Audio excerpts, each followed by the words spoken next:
give you a statement here. I want to be very precise. I don't typically read from notes, but I want to be very precise about what we've heard and what we're facing here. So I'm going to share with you some thoughts on paper here. Let me say this with regard to the top line on all of this. The U.S. military operation in Venezuela was a decisive and justified action. Nicolas Maduro is responsible for the deaths of untold thousands of Americans after years of trafficking illegal drugs and violent cartel members into our country. Trump claimed that Venezuela has killed people from the United States, but based on the available historical records and reliable sources.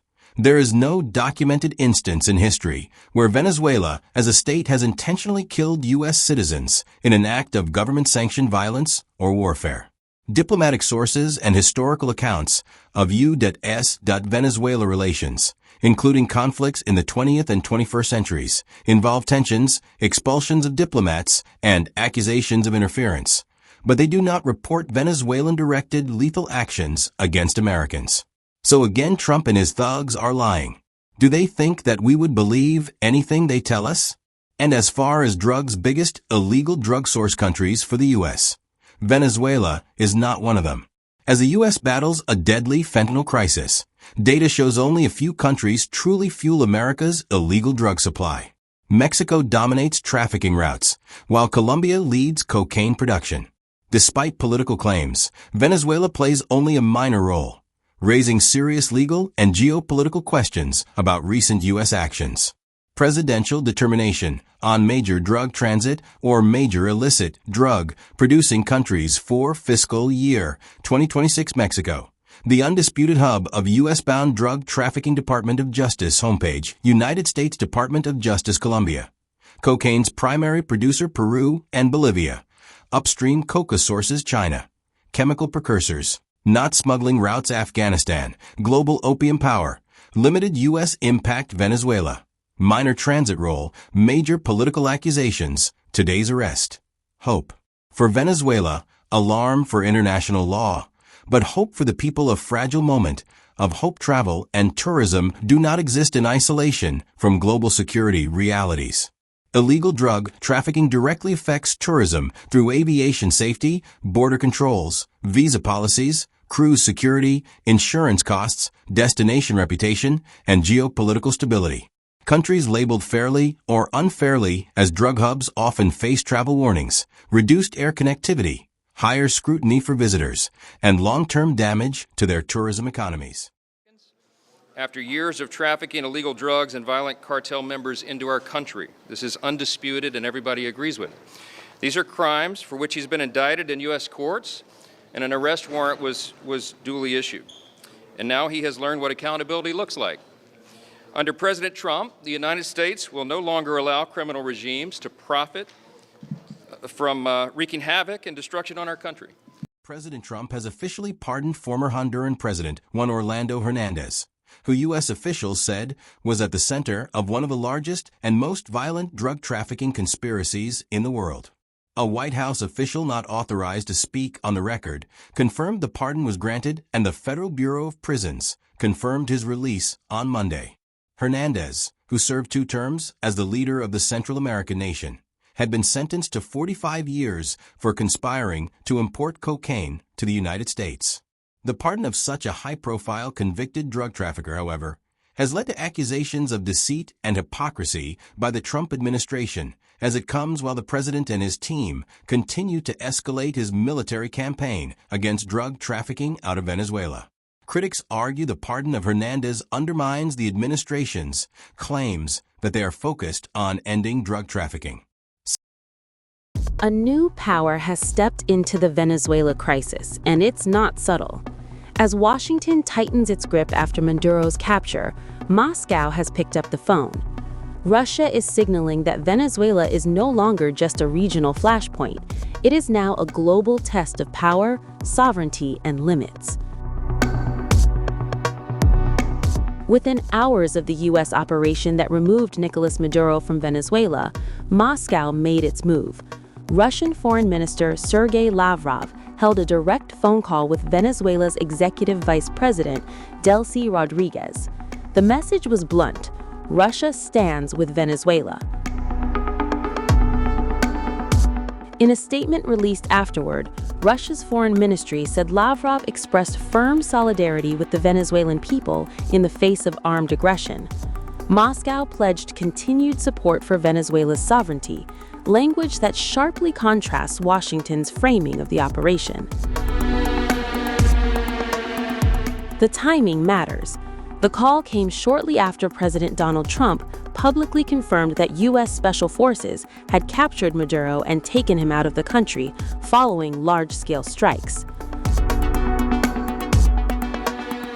According to Moscow, both sides agreed on the need to prevent further escalation and to seek a political path forward through dialogue, while reaffirming the Russia-Venezuela strategic partnership. Under Venezuela's constitution, Delcy Rodriguez stands next in line.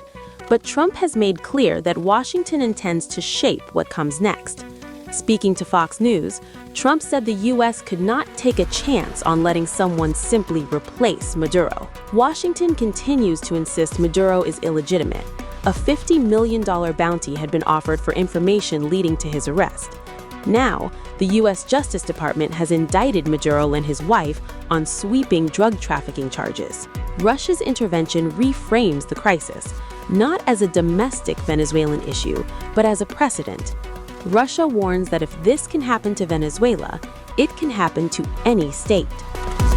Its leadership to condemn what he described as U.S. military aggression and the abduction of a legitimate president.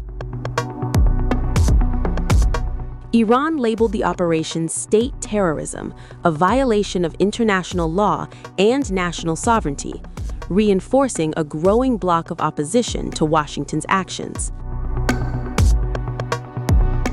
What began as a rapid U.S. strike has now triggered a global reaction. Russia speaks, Iran aligns, and Venezuela becomes the latest battleground in a widening struggle over power, precedent, and who decides the fate of nations. To military assets, it wasn't just military complexes like the US is saying.